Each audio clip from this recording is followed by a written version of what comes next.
સાહિત્યના એકાધી સન્માન ઉપરાંત તેઓના કાર્મોલીને અનુવાદનો દિલ્હી સાહિત્ય અકાદમી પુરસ્કાર પ્રાપ્ત થયો છે. તેવા દર્શના ધોળકિયા મેડમને નવલકથામાં રણ અને દરિયાનો પરિવેશ ઉપર વક્તવ્ય આપવા માટે આપણે તેમને આમંત્રિત કરીએ છીએ.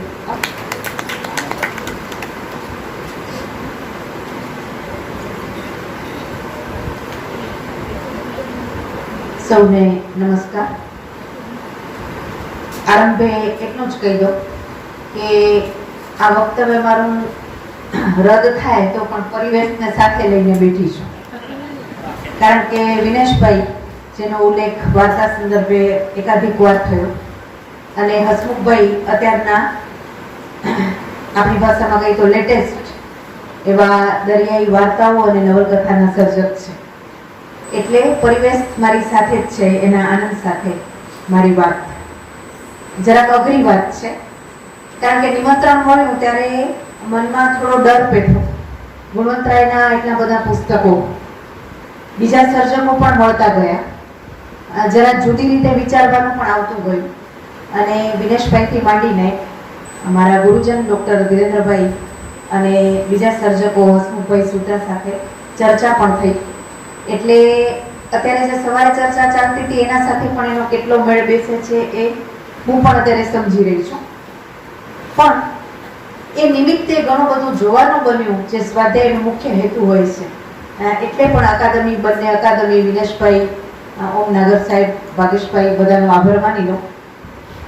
અને ખાસ તો મને મદદ મળી ગુણવંતરાય અધ્યયન ગ્રંથ અને અભિનંદન ગ્રંથ, બહુ વિરલ બે ગ્રંથો છે અને એમાં પલાણ સાહેબે બહુ સૂક્ષ્મ અવલોકનો કર્યા. એનાથી મારી વાત આરંભ. તો પલાણ સાહેબ આચાર્ય અધ્યયન ગ્રંથમાં એમ નોંધે છે કે સાગર જીવનનો આદિ સ્ત્રોત હોવા છતાં પણ મનુષ્યની સંસ્કૃતિ એના દ્વિજરૂપ એવા સરોવર અને સરિતાની સંસ્કૃતિ છે. આદિ પ્રજાને સાગર સાથે સીધો સંપર્ક રહ્યો નથી. લાખો વર્ષ સાગરથી દૂર રહ્યા પછી ક્રમશઃ એ સાગરની નજીક આવી છે અને છેલ્લા માત્ર 10,000 વર્ષની જ એના ઉપરની સફરના વર્ષો આપણે જોયા છે. ભારત જેવા દેશમાં તો અદ્યાપી સાગરનો નિષેધ જ હતો. સંસ્કૃત, પ્રાકૃત અને અપભ્રંશમાં પણ સાગર કેટલો. છેલ્લા 1000 વર્ષથી વિકસેલી ભારતની પ્રાદેશિક ભાષાઓનો વિચાર કરીએ તો હિન્દી, મરાઠી અને બંગાળીની તુલનામાં ગુજરાતીમાં સાગર વિશેષ આલેખાયો છે. એક તો ગુજરાત પાસે લાંબો સાગર કિનારો અને કચ્છ અખાત અને ખંભાતના અગાતથી એનું વૈવિધ્ય પણ દુનિયાના બીજા દેશોની તુલનામાં થોડું અનોખું રહ્યું. દરિયા પારની પ્રજાઓની હેરફેર પણ આ કિનારાઓમાં વિશેષ થઈ, એટલે કથા અને પુરાકથાના તંતુઓ પણ અહીંયા વિશેષ ગોઠાયા. ગુજરાતી સાહિત્યના પ્રાચીન કાળમાં ચારણ કવિઓ અને આચાર્ય હેમચંદ્ર દરિયાનું વર્ણન કરે છે. મધ્યકાળમાં બહુધા રૂપક તરીકે સાગરનો ઉપયોગ થયો છે અને અર્વાચીન કાળમાં એકે હજારા એવા ગુણવંતરાય છે. આવું એક અવલોકન ડૉક્ટર પલાણ સાહેબે મૂકી આપ્યું અને આપણી વાતમાં આપને એ વાતની પ્રતીતિ પણ થશે. આ જ અધ્યયન ગ્રંથમાં સુલભા દેવપુરકર પણ નોંધે છે કે દરિયાઈ, જે હમણાં જસમુખભાઈએ વાત કરી કે દરિયાઈ દુનિયાની નવલકથાના લેખક પક્ષે માત્ર જાણકારી જ ન ચાલે, જાત અનુભવ જોઈએ. ગુજરાતમાં જ નહીં પણ ભારતભરના દરિયાઈ નવલકથાઓ લખનાર લેખકોમાં એ અર્થમાં આચાર્યનું નામ જળહળે છે, કારણ કે અનુભવ સિદ્ધ કૃતિઓ છે. વિશ્વ સાહિત્યની કેટલીય શ્રેષ્ઠ કૃતિઓ દરિયાઈ કથાઓ છે, જેમ કે હર્મિન મેલવિલની મોબી ડિક, ડેનિયલ ડેફોનીની રોબિન્સન ક્રુઝો અને ઓલ્ડમેન એન્ડ ધ સી હેમિંગ્વેની. અને આ દરિયાઈ કથાઓમાં એટલું બધું ઊંડાણ છે, આશ્ચર્ય છે, જીવન મૃત્યુની અલગ પ્રકારની સમજ છે અને ગુજરાતીમાં કદાચ અલ્પંશે પણ આવી સમજ આચાર્યની કૃતિઓમાં વિશેષ જોવા મળે છે. એટલે આમ તો સમયની દ્રષ્ટિએ સુકાની પહેલા આવે છે, પણ કૃતિ એમની છપાઈ પાછળથી, એટલે હું ગુણવંતરાયથી શરૂ કરું તો ગુણવંતરાયની મેં બધી પહેલા પ્રસ્તાવનાઓ જોઈ, કારણ કે સમયના અભાવે આ બધી કૃતિઓ એકસાથે જોઈ શકાય એવું નહોતું. લગભગ જોવાય એટલી જોઈ, પણ પ્રસ્તાવનાઓમાં મને એટલે વિશેષ રસ પડ્યો કે લગભગ વાત એમણે પોતાના મનની બહુ સરસ રીતે એમાં રજૂ કરી છે આ બધી પ્રસ્તાવનાઓ ભેગી કરીને જે એમનું તારણ છે તે આ છે. ગુણોત્તરાય નોંધે છે કે હું એક જ વાતને ઇતિહાસ માનું છું. કઈ વાતને? આવતીકાલના ગુજરાતને કાંઈક પણ માર્ગ બતાવે, પોતાના ભૂતકાળના ગૌરવભર્યા વારસાથી વાકેફ કરે અને હજારો વર્ષોથી ગુજરાતના સાચા અન્નક્ષેત્ર સમા ગુજરાતની એકતા અને અસ્મિતાના અનન્ય પ્રેરક બળ એવા સાગર સમક્ષ અભિમુખ કરે, એ કૃતિઓને જ હું ઇતિહાસ ગણું છું.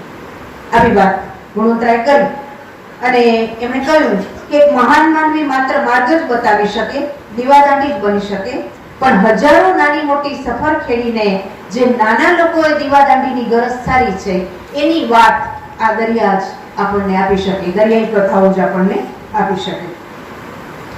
તો આવા ગુણવંતરાય આચાર્ય જેનું મિશન જ આ હતું દરિયાની વાત કરવાનું, એમને જે પ્રસ્તાવનામાં કહ્યું તેમ, તો એમની મુખ્ય કૃતિઓ એટલે દરિયાલાલ, હાજી કાસમ તારી વીજળી, દિલાવર પાસા, દરિયાપાર, શક્કરબાળ વગેરે, જેમાં દરિયાલાલે એમને સૌથી વધુ યશ અપાવ્યો.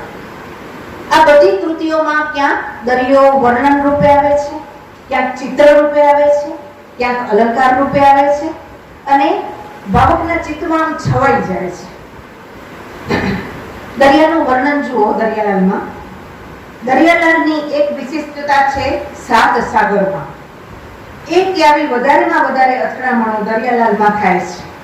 એમાં અણધારી હેલારો ચડે છે, અણધારી ઝાંઝ આવે છે, અણધારા તુફાન ચડે છે, ભયના રુદ્ર સ્વરૂપ સા વમળ છે અને એમાંય જેથી દરિયો તેલ જેવો ચીકણો બને છે અને રાતે દરિયાના પાણી સળગે છે એની તો વાત જ જુદી. એમાં મરજી પડે ત્યારે અને મરજી પડે તેમ પવન ફરે છે અને પડે છે. ઘડી પહેલા 3000 વામને વેગને જાતું વહાણ બીજી ઘડીએ જાણે પાણી સાથે ચોંટી જાય છે. પણ આવો દરિયો આવા તરંગી દેવના કલેવરમાં પોતાના બાળક માટે માયા છે. આ દરિયો આમ નાયક બનીને આવ્યો છે. જુઓ, વચમાં વચમાં આશરો લેવાય, ઓઠ લેવાય એવા નાના મોટા લખ્યા અણલખ્યા બેટડા પણ દરિયામાં છે. દિલાવર પાસાનું આ વિધાન છે. તો ક્યાંક પાત્રના સંવેદનની સાથે વાતાવરણની જમાવટ આચાર્ય કરી છે. બે એક વહાણ કાંઠાના ધક્કાના દવડ સાથે જાણે સાપે ભરડો લીધો હોય એવી જાડી ધીંગી રીંગી ઓલાદથી બંધાયેલા હતા. એના ઉપર ક્યારેક એકાદો ખારવો ચડતો અને એકાદો ઉતરતો. આ ખારવાનું વર્ણન. એની સામે ખાલી ખોખે લાંબી ગોસ કરવી હોય એમ નિરમની રેતીના કોથળાઓ ખડક્યા હતા. કોથળાઓ ઉપર જોજો શું ચિત્ર દોર્યું છે અને શું નારી સંવેદન છે.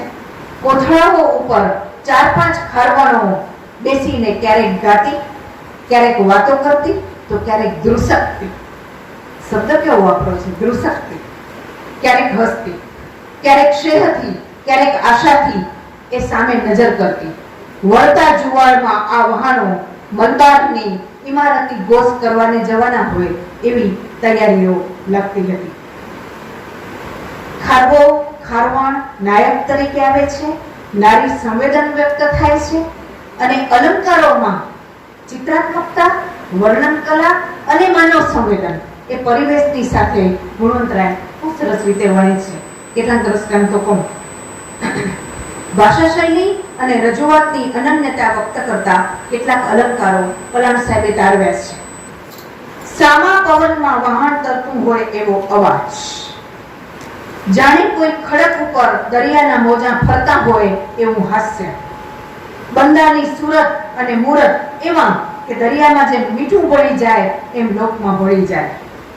હરિભગતને લાગ્યું કે મધ દરિયે સળગી ઉઠેલા વાણના તૂતક પર જ એ ઊભો છે અને ખતરી યાદ આવી જાય એવી એક પંક્તિ. કેસરની ટટાર મૂરત નાના કલમી કુવાથંભ જેવી સીધી અને મછવાના હિલોળા સાથે હિલોળ લેતી હતી. સ્ત્રીનું આખું ચિત્ર બહુ ચિત્રકારની અડાથી ગુણવંતરાય દોરે છે. આમ પાત્ર ક્રિયા અને પાત્ર માનસના પ્રકટીકરણ માટે દરિયાનો પ્રવેશ છે, તો સાથે સાથે વહાણની વિવિધ અદા માટે સજીવ સૃષ્ટિનો ઉપયોગ પણ ગુણવંતરાય કરે છે.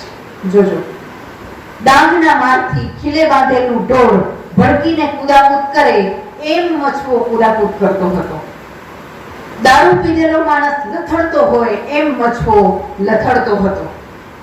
રાજરાણી પોતાને માટે માગ માગતી છડી સવારીએ જતી હોય એમ દરિયાને ડાળતું વહાણ આગળ ને આગળ જતું હતું.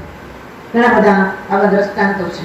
પ્રચંડ બગલાઓ પાંખો ફફડાવતા હોય તેમ ચડતી ભરતીએ જહાજોએ આવીને ચક્કા ઉપર લંગર નાખ્યું. ડોક્ટર પરાને ગુણવંતરાયનું ઉચિત મૂલ્યાંકન કરતા નોંધ્યું કે દરિયાનો જાજરમાન અને ભવ્ય દેખાવ ગુણવંતરાયને હાથે ગુજરાતી નવલકથામાં ઊભો થયો તે એમનું પહેલું પ્રદાન.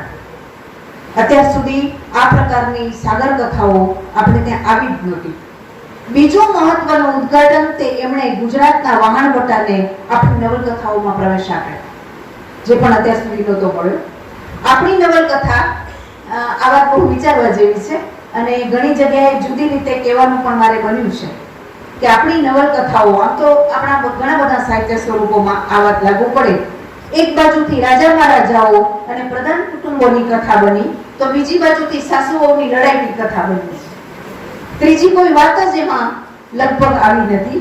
ત્યારે વહાણવટો, ખારવો, દરિયો, ખારવણ એ બધું ગુણવંતરાય લઈ આવ્યા. એ એમનું ત્રીજું મહત્વનું પ્રદાન. અને એના પાત્રો આપણી નજર સામે તરવરે એવા લધાભા, રામજી, પ્રાગજી અને રણમલ લાખા જેવા સાહસ સોદાગરો આ કથા સૃષ્ટિના ઐતિહાસિક પાત્રો છે. દુનિયાભરના ગુજરાતની જે વિશિષ્ટતા કહેવાય તે દરિયાઈ વેપાર અને વાણિજ્ય જે ગુણવંતરાયે કથાના ફલકમાં જીવંત રાખ્યા છે, જેનું મૂલ્ય આ બધાથી વધારે છે.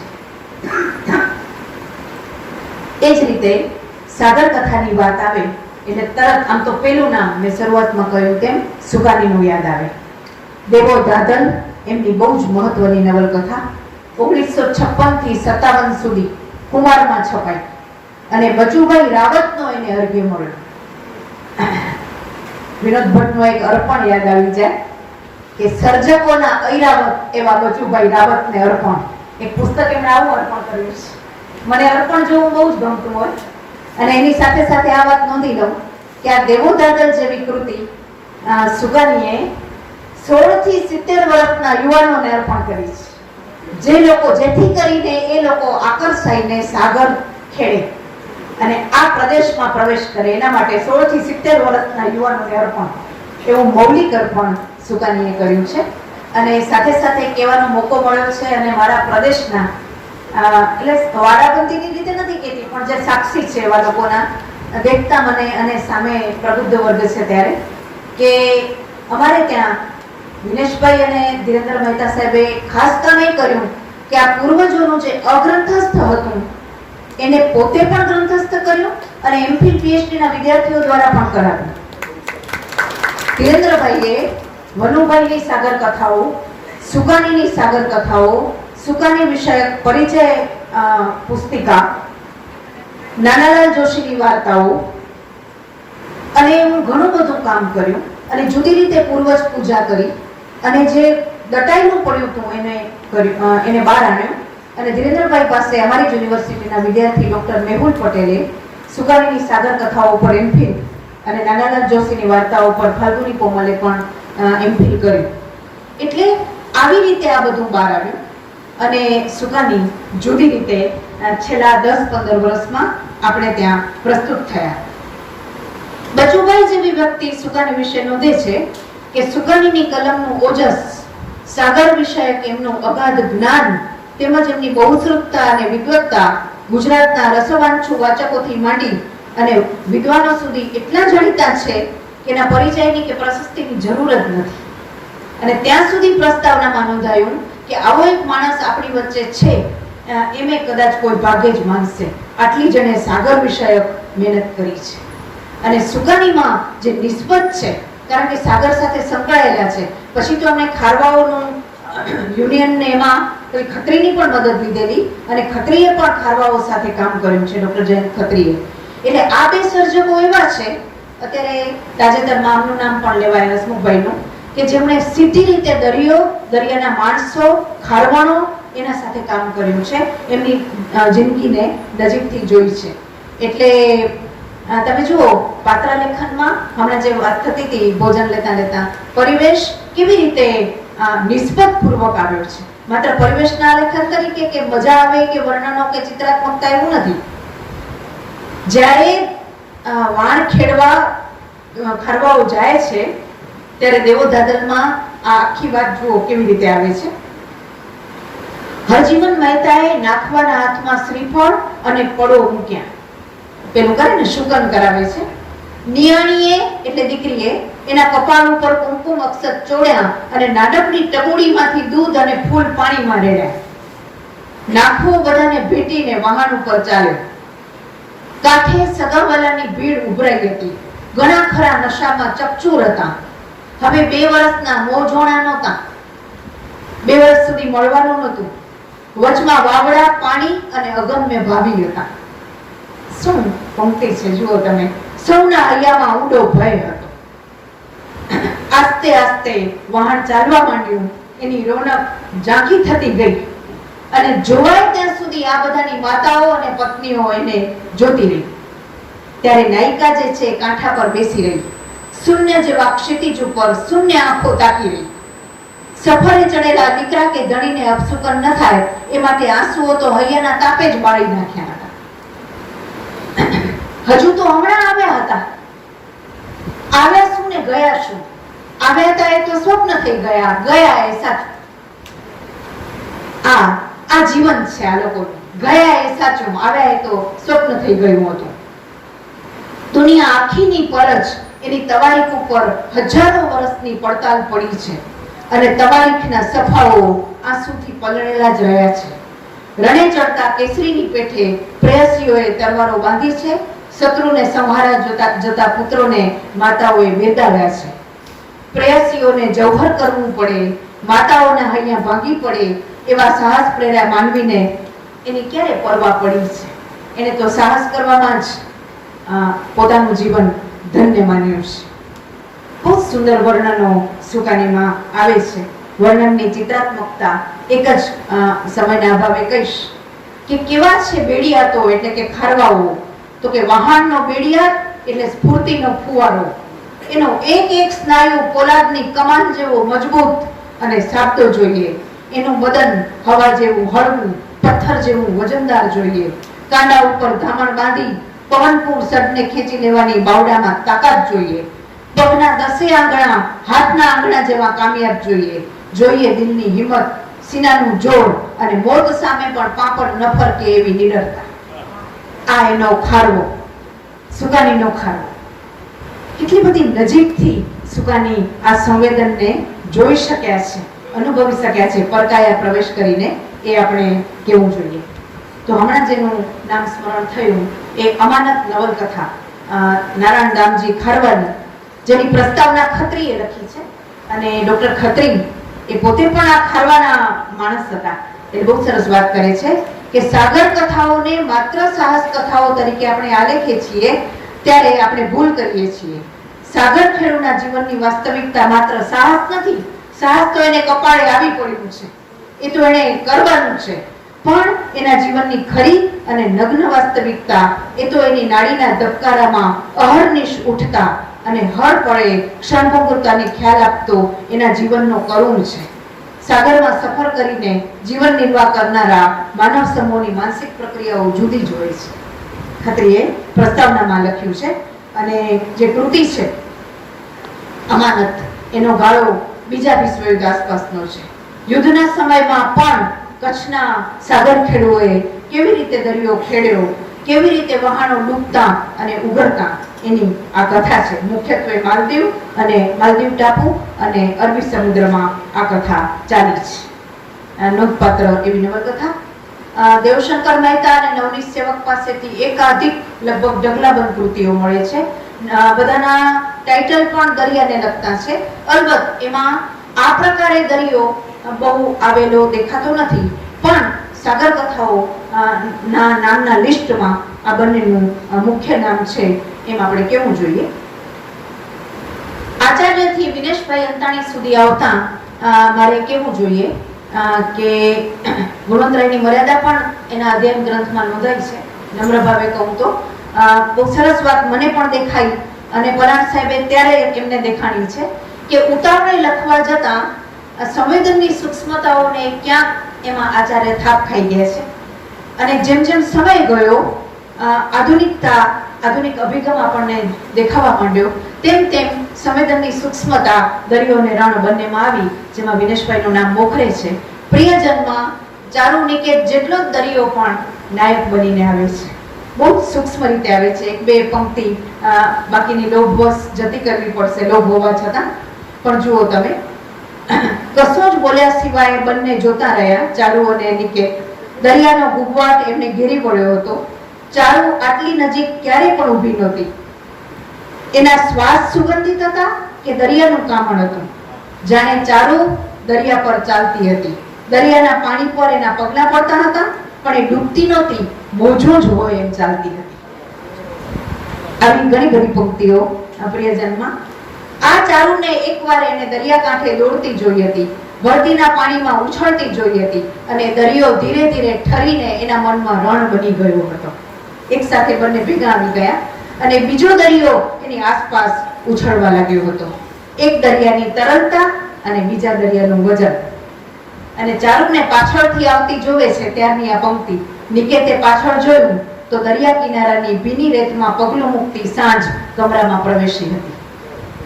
ખૂબ સરસ રીતે દરિયો પ્રિયજનમાં નાયક બનીને આખી કૃતિમાં જુદી જુદી રીતે મિત્રોએ વાંચવી જ રહી. અહીંયા તો આટલું જ કહી શકાશે. અને હસમુખભાઈ પર આવું તો એમણે પણ દરિયાની વાર્તાઓ અને નવલકથાઓ ઘણી એકાધિક લખી છે.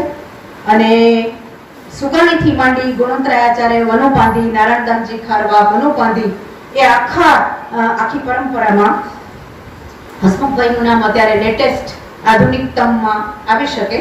અને એમની પ્રસ્તાવના ધીરેન્દ્ર મહેતા સાહેબે લખી, જેમ અમાનતની ખત્રીએ લખી. અને બંને પેઢીનો એક અભિપ્રાય સરખો થયો. ધીરેન્દ્રભાઈએ લખ્યું કે આ પ્રકારના કથા લેખનનો દરિયો માત્ર કલ્પનાના બળે આલેખી શકાતો નથી. એ માટે તદ્વિષયક જાણકારી, અભ્યાસ અને ક્ષેત્રીય કાર્ય માટેનું સાહસ જોઈએ છીએ. કથાને વાસ્તવિક બનાવવા માટે એને અનુભવના વાસ્તવ સાથે લેખકે બાથ ભેળવી પડે. એ પરિસ્થિતિમાં એકલ નાખુદા જેવા હસમુખ બોટીએ દરિયાના ખારા પાણી પર મીઠી નજર ફેંકી છે. આવું ધીરેન્દ્રભાઈએ નોંધ્યું છે. અને એમની દરિયાની દીકરી એ નવલકથાનો હું ઉલ્લેખ કરીશ, જેમાં એક સ્ત્રી કવિ દરિયા ખેડૂ તરીકે નિરૂપણ પામી છે. કવિના પતિને ટીબીનો રોગ થયો છે. પત્નીને એ નજીક આવવા દઈ શકે એમ નથી, લાચાર છે. અને ત્યારે પત્નીને એ વિનંતી, એટલે એની ભાષામાં ધમકાવીને વિનંતી કરે છે કે તારે મારા વતી દરિયો ખેડવાનો છે. એના ક્ષયરોગને કારણે એની પત્નીએ એનો વ્યવસાય સ્વીકારી લેવાનો છે અને કહે છે કે મને જીવતો રાખવો હોય ને તો દરિયે ચઢ. પતિનો આ આદેશ છે અને આ આદેશને કવિ સ્વીકારે છે. અને પેલા બિચારી મૂંઝાઈને કહે છે કે વાણમાં હજી સુધી કોઈ બાયડી ચડી છે તે હું ચડું. પણ પેલો કહે છે કે તો તું ચડ પેલી, કોઈ કે તો પહેલ કરવી પડશે. અને કવિ ચડે છે અને દરિયાની દીકરી સાબિત થઈને ઠરે છે. અને નોંધે છે કે કૃતિની નાયિકા કવિ ભારતીય સાગરવાટની ખરેખરી દીકરી હતી. એણે ન માત્ર દરિયો ખેડ્યો પણ નાખુદા બનીને અને આઝાદીની ચળવળમાં ભાગ લઈને ઇતિહાસના એક પાત્ર તરીકે પણ એણે સ્થાન મેળવ્યું. બીજા કેટલાક નામો લેખ જ કરીશ. તાજેતરમાં જ આવેલી અને જેને હમણાં જ પ્રથમ ઇનામ મળ્યું એ વિષ્ણુ ભાલિયાકૃત ખારા પાણીને ખમ્મા. એમાં જાફરાબાદનો દરિયો, લેખક પોતે દરિયા ખેડૂત છે અને ત્યાંના જ વતની છે, એટલે જાફરાબાદનો દરિયો બહુ સરસ રીતે આવ્યો છે. પ્રસ્તાવના કિરીટભાઈ દુધાતે કરી છે, વિગતે વાત થાય એવી છે, પણ એમનો નામો લેખ જ કરીને ક્ષમા પ્રાર્થના કરું છું. લેખમાં વિગતે વાત થઈ શકશે. અને નાઝીરભાઈની પણ ચર્ચા આપણી ચર્ચામાં થઈ, તો એમણે પણ દરિયા વિશે વાર્તાઓ ઘણી લખી છે, નવલકથા લખી છે. એની ખાલી હું જાણકારી જ મેળવી શકી, પણ 2000 પૃષ્ઠની નવલકથા એમણે લખી છે. એટલે એના માટે હજી એકાદ બે વર્ષનો સમય અકાદમી આપે તો વિગતે વાત થાય. પણ અગત્યની વાત એ છે કે નાના પુસ્તકોથી માંડીને આટલા સુધી આપણા લેખકોએ દરિયાને આકાર આપ્યો છે. અને ઝડપથી રણના પરિવેશની વાત કરું તો ચારેક લેખકો તરત યાદ આવી જાય છે. રણની વાત બહુ થઈ નથી આપણા નવલકથા સાહિત્યમાં. એક સરસ વાત એક જ મિનિટમાં કહી દઉં કે વર્ષો પહેલા સાહિત્ય અકાદમીની એક યોજનામાં મારે આસામના લેખકોની મુલાકાત લેવાની થઈ. ત્યારે નીલમણિ ફુકન, જેને હમણાં જ જ્ઞાનપીઠ મળ્યો, એમને ને દામોદર માવજેને, એ નીલમણિ ફુકનને ઘરે હું ગઈ ત્યારે બહુ જ સરસ લીલુંછમ ઘર, આસામ જેવું જ. એટલે મને જરા ઈર્ષા થઈ આવી, કારણ કે અમે બધા દુકાળિયા પ્રદેશના માણસો. મેં કીધું તમને તો ખરી મજા છે, તમારી પાસે આટલી લીલોતરી. ત્યારે એ તો ભાઈ સર્જક રહ્યા, એટલે બધી વાતને વિધાયક રીતે લે. એટલે મને કે કેમ તમને રણ મળ્યું છે જે અમને નથી મળ્યું? રણની પણ એક મજા હોય છે. ત્યારે મને ખબર પડી કે રણની પણ કોઈ પ્રશંસા કરી શકે અને સર્જકો જોઈ શકે. તો પણ તેમ છતાં રણનું આલેખન આપણે ત્યાં એટલું બધું નવલકથામાં નથી થયું. પણ મનુભાઈ પાંધીકૃત સરહદ, કચ્છના સર્જક, સરહદ નવલકથા, વિનેશભાઈની કાફલો, અશ્વિની ભટ્ટની આશકા માંડલ અને ધીરેન્દ્રભાઈની હમણાં જ આવેલી સગપણ દૂરના, એનો નામ ઉલ્લેખ હું કરીશ. સરહદમાં રણની બરછટતા મનુભાઈ ખૂબ સુંદર રીતે આલેખે છે. એની જે નાયિકા છે એ કહે છે કે રણમાં એટલું બધું દુકાળની ને એવી બધી પરિસ્થિતિ છે કે આજે પારકા ઢોળા તગેડમાં પડે છે. હજી જોજો તો ખરા, વસમાં દિવસ આવશે, ખમી ખાઓ, આપણા છોરા પાવલું દૂધ નહીં પામે. ઢોળા ચારવાનું છોડીને આપણે મજૂરી ન કરવી પડે તો કેજો, હાથમાં ત્રિકમ પાવડા ઝાડવા પડશે. આ બધું છોડીને શેર ભેગા થવાના દિવસ આવશે, ખોટું પડે તો કેજો. આ રણના માનવીની વિષમતા છે. અને એનો જે નાયક છે અહમદ, એનો ડર સાચો પડતો હોય એમ દિશાઓ ધૂંધળી થવા લાગી. આકાશ ધૂળ અને રજથી ભરાઈ ગયું. સુસવતી રેત શરીર ઉપર પ્રહાર કરવા લાગી. વેરવિખેર બનતા વાતાવરણના ટુકડા જેવું લહેરાનું મન પણ વિચ્છિન્ન થઈ ગયું. આ સરહદની વાતો. તો કાફલામાં જે કાફલો રણથી અજાણ છે એ કાફલાને ફરતા ફરતા રણમાં આવવું પડે છે. અને પહેલી વાર એ બધા રણ જોવે છે ત્યારની આ 3 લીટી નોંધવા જેવી છે. સરદારનું ગળું સુકાતું હતું, ભયાનક તરસ લાગી હતી, વારંવાર હોઠ પર સૂકી જીભ ફેરવતો હતો, લૂને લીધે ચામડી બળી ગઈ હતી. એકબીજા પર લથડી પડેલા કાફલાના સ્ત્રી પુરુષોએ ક્ષિતિજમાં સૂરજને ઢળતો જોયો. એ બાજુનું આકાશ રણની ધગધગતી સાંજમાં ફેરવાઈ ગયું. રેતીના ઢગલાના લાંબા થતા જતા પડછાયા રણની વચ્ચે ફસડાયેલા કાફલાના રોકો પર પથરાવા લાગ્યા. આખો કાફલો આ પરિસ્થિતિમાં જે જૂજે છે અને જે કરુણ અને જે કસક પેદા થાય છે એ આ કૃતિની અનન્યતા છે. તો આશકા માંડલની પ્રસ્તાવનામાં અશ્વિની ભટ્ટ નોંધે છે, પૂરું જ કરું, આશકા માંડલની પ્રસ્તાવનામાં અશ્વિની ભટ્ટ નોંધે છે કે હિન્દની ઉત્તર પશ્ચિમે ફેલાયેલી ગરમ ધરતીમાં એકવાર પણ જેમને ફરવાનો અનુભવ હશે તે સમજશે કે રણ શું ચીજ છે. બળબળતા મે મહિનામાં જેસલમેર, બિકાનર કે પોખરણના તળ વિસ્તારમાં થતા ચક્રવાતની સાથે જીવન વેડાતા લોકોમાં કેવું ઓજસ છે, કેવું સૌંદર્ય છે, એ તો જે જોવે એને જ ખબર પડે. આકાશમાંથી જાંબલી ઢોળ ઉતર્યો હતો એવી આ ધરતી છે. રેતીનું તોફાન સમ્યું નહોતું. ધોમ દખેલી ધરા પર સૂરજના ઓસરતા તીરછા કિરણો હજુ પણ તપેલા તીરની જેમ ખડક પર અથડાતા હતા. અફાટ રેગિસ્તાનની બળતી બપોરે કોઈ પણ જાતની સૃષ્ટિ વગરની એ વીરાનીમાં જોવું અતિશય મુશ્કેલ થઈ પડ્યું હતું. અને દૂરના સપણમાં સરોદસી ઉપર આખી કૃતિ છે. એના તો ટાઇટલ જ રણના જ પ્રદેશના લેખકને સૂજે એવા છે. અને એ ટાઇટલને આધારે એમાં એની માનસિક એકલતા નાયિકાની લેખકે આલેખી છે. ટાઇટલો છે રણમાં રૈયાણ, રણ સરોવર, ઉડી રહેલા રેતકણોની માફક એની નાયિકા એમાં ઢસડાય છે.